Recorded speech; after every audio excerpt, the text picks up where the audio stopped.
having a unique individual taste is becoming more and more valuable these days, and this will continue to be more crucial in the future, I feel like.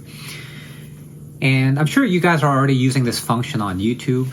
So whenever you see a video that you don't like, you can click on the 3 dot button on the right side and you can choose to stop recommending this video, or you can choose to click on not interested.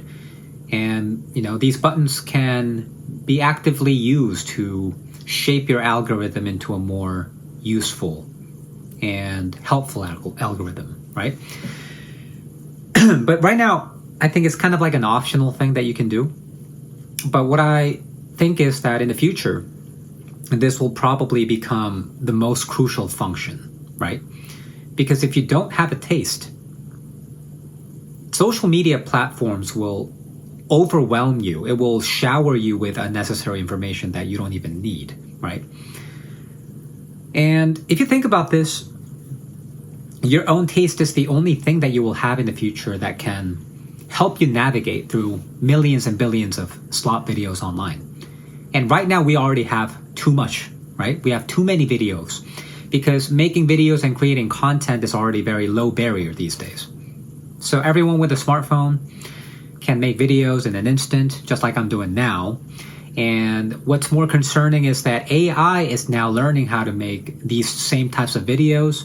Technology is getting better, and in the future we might not be able to distinguish between an AI generated video and a human video, right?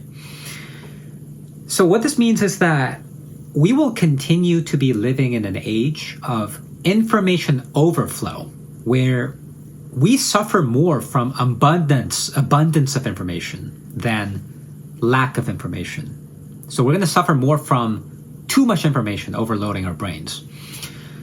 So you really have to know on your own what distinguishes a very helpful video from just useless slop, right? Because if you don't know how to do that, you're going to be consumed by this giant wave of information and unnecessary mumbles and jumbles that's just going to crowd your brain with dump, right?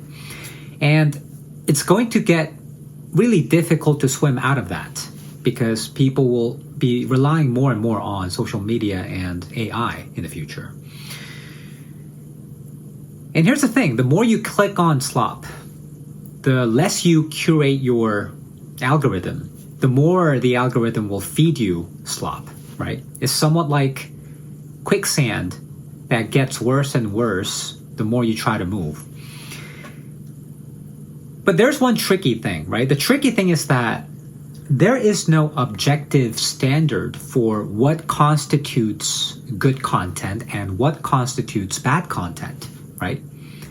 Of course, we can, say that slop is slop and, something authentic is valuable, but it's not as simple as that, right? The quality of a video is highly subjective to the individual depending on what they need and what they're going through in life. So, for instance, some people might find animal videos to be much more helpful in their lives than videos of yappers talking about life advice online, and vice versa. You know what I mean?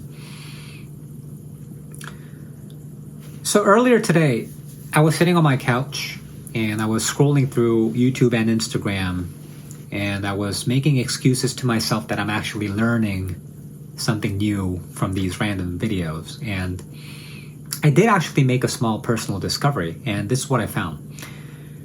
I found out that my Instagram algorithm is drastically different from my YouTube algorithm.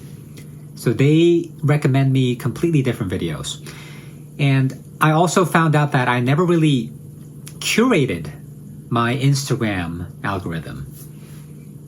But on YouTube, I was actively clicking on these buttons, do not recommend or not interested, right? I was actively using these to craft my algorithm, but not on Instagram. So this is all I see on my Instagram feed. I see either radical Korean political videos or news, or the most generic animal videos that are meant to be funny. And here's the thing. they actually never changed for years. I don't know how long it's been that way, but I feel like every time I went on Instagram, I've been seeing the same stuff pop up on my feed. But on YouTube, on the other hand, almost every video on my YouTube feed is a podcast or people-oriented video. And if I hadn't put in the time to craft my algorithm that way, I would imagine this to be very different, right? So if you think about it, individual taste kind of acts like a compass, and it directs you toward your desired route without making you get off track. So it helps you stay on track to wherever you want to go. But if you never curate your algorithm, what you're probably going to see on your feed is going to be heavily dumbed down, right? They're going to be very dumbed down videos and content, because these dumbed down videos are the most effective in retaining your attention. And they were designed that way, right? So since they're so effective, the algorithm pushes them more and more, so more people see it, and those videos become familiar, which means that more content creators will copy the same format. So the same format and the same layout, the same content, the same talking points, the same hook, the same visuals, right? They all spread like a virus until it infects the whole population. I guess that's the idea of the algorithm. And, that's exactly what's happening today, right?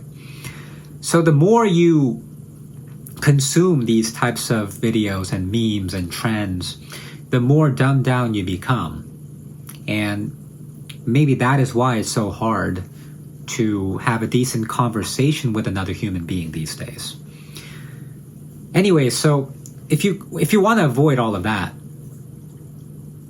what I want to say is that individual taste is key, right? Curation is key. So maybe next time you go on social media, you can spend some time and ask yourself whether you want to keep watching this type of content or not. And that will be the first step of curating your algorithm to prevent any further slop from entering your feed.